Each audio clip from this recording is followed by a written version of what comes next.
Ang Maria Cristina Falls sa Iligan City ay tinaguri ang Twin Falls at itinuturing na pangalawang pinakamataas na talon sa Pilipinas. May taas na humigit kumulang 78 metro. Bukod sa likas na ganda, ito rin ang pangunahing pinagkukunan ng kuryente sa Mindanao sa pamamagitan ng Agos 6 Hydroelectric Plant.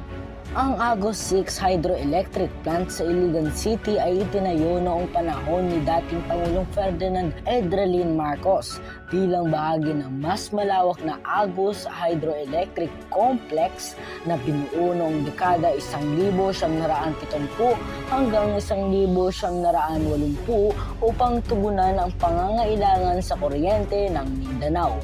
Ang buong Agos system ay proyekto ng pamahalaan sa ilalim ng National Power Corporation at ang Agos 6 ay isa sa pinakamahalagang planta dahil ito ang nakaugnay sa Maria Cristina Falls na nagbibigay ng malaking bahagi ng enerhiya sa rehiyon.